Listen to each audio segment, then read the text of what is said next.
দীর্ঘ এক যুগেরও বেশি সময়ের আইনি লড়াইয়ের সফল অবসান হলো। বাংলাদেশ জামায়াতে ইসলামী আজকে বাংলাদেশের সর্বোচ্চ আদালতের রায়ের মাধ্যমে তার নিবন্ধন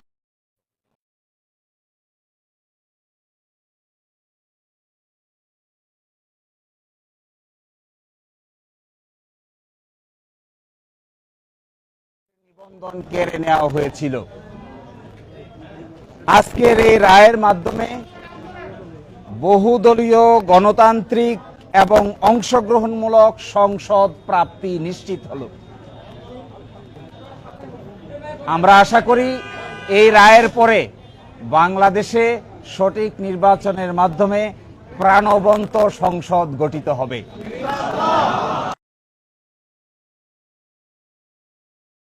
নির্বিশেষে সকলেই তাদের ইচ্ছা অনুযায়ী ভোটাধিকার প্রয়োগ করে জামায়াতে ইসলামের নেতৃবৃন্দকে বেছে নিবেন, এটা আমরা প্রত্যাশা করি। এবং আমরা এটাও প্রত্যাশা করি বাংলাদেশের আগামী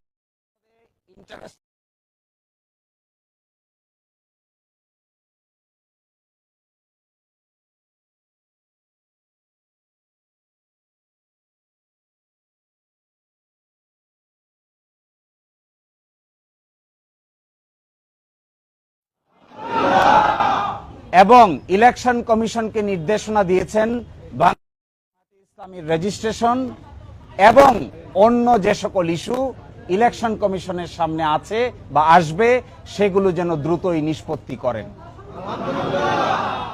এর এই মাধ্যমে আজকে বাংলাদেশ জামায়াতে ইসলামী তার নিবন্ধন ফিরে পেল এবং প্রতীকের ব্যাপারটিও ইলেকশন কমিশনের সামনে রেফার করা হলো আদার ইস্যু হিসেবে। এই জন্য আমরা মামলার শর্ট অর্ডার চেয়েছি। আমরা আশা করি আগামীকালকের মধ্যেই মামলার সংক্ষিপ্ত আদেশ আমরা হাতে পাব। এই সংক্ষিপ্ত আদেশ আমরা ইলেকশন কমিশনের কাছে অ্যাপ্রোচ করব। বাকিটা ইলেকশন কমিশন আইন অনুযায়ী অতি দ্রুত জামাতের নিবন্ধন এবং জামাতের প্রতীক বুঝিয়ে দিবেন, এটা আমরা প্রত্যাশা করি।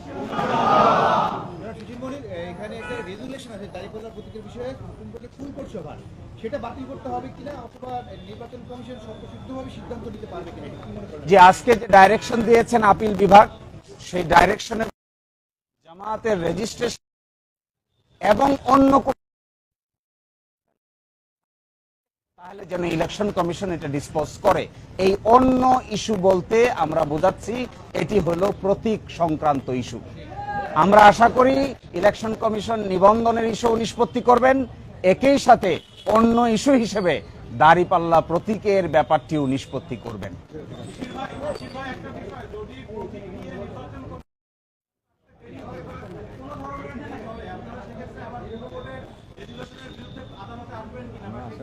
না, আমরা প্রত্যাশা করি বাংলাদেশ সুপ্রিম কোর্টের সর্বোচ্চ আদালতের রায় চূড়ান্ত। কে কবে কখন প্রশাসনিকভাবে সিদ্ধান্ত নিয়েছেন এগুলো বিচারিক কোনো সিদ্ধান্ত নয়। এই জন্য আমরা প্রত্যাশা করি ইলেকশন কমিশন রায়ের কপি পাওয়ার পরে অবশ্যই মধ্যে এই দুটো বিষয়ের সিদ্ধান্ত নিবেন এবং আমাদের প্রত্যাশা কার্যকর হোক, এটাই আমরা গভীরভাবে বিশ্বাস করি।